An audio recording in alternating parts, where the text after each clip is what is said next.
Alright, sa video na to, tuturuan ko naman kayo na mag-transfer ng funds from Union Bank to GCash. So, hindi na natin patatagalin. Open lang natin ang ating Union Bank app sa ating mga phone.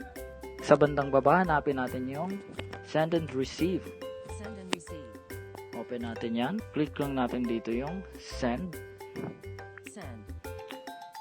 And then, hanapin natin yung Mobile Wallets. Other banks or e-wallets.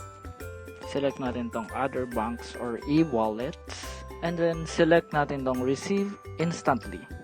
Receive instantly. And then, select naman natin dito kung anong e-wallet yung papadala natin. Select a bank or an e-wallet. Select. Possible. Button.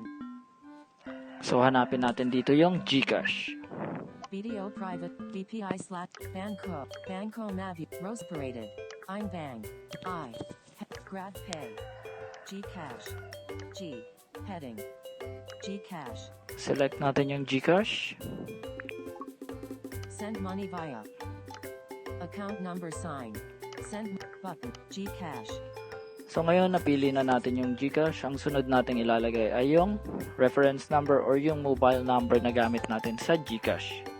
So, type ko yung number na gamit ko sa GCash. 0, 9, 2, 6. And then, lagay rin natin yung pangalan ng papadalhan natin. Is edited. Enter account name D, D, E, R, or N, or I. Is edit. Done. Notify the recipient. Please enter the mobile number or email of the recipient. Enter email address. Text. Flag of Philippines. E, G. 9, 1, 2, 3, 4, 5, 6, 7, 8, 9. So, ngayon kung gusto natin i-notify yung recipient natin, pwede natin ilagay yung email address or kanyang phone number. Pero, optional naman to. So, nasa sa atin kung gusto nating lagyan o hindi. Next natin. Next. Next. Button. Click natin yung next button. Trend. So, nalagay na natin yung pangalan at phone number. And then, i-check na lang natin kung tama yung information na nailagay natin. GCash. 0926. Send amount. Amount is required. Amount. PHP. Start. Text field. So, lagay natin dito yung amount. Amount. PHP.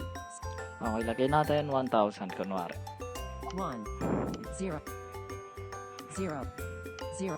1,000. Done.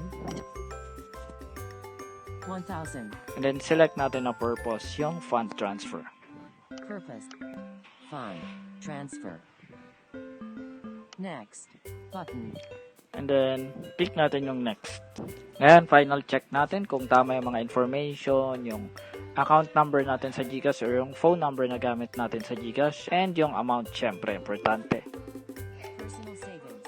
Union Bank. 4 stars. Button. To account. Army. GCash. 092. Amount. PHP 1000.00. To purpose. Fund transfer. Okay, kung tama na ang information, click na natin tong transfer. Transfer PHP 1000.00. Transfer PHP 1000.00.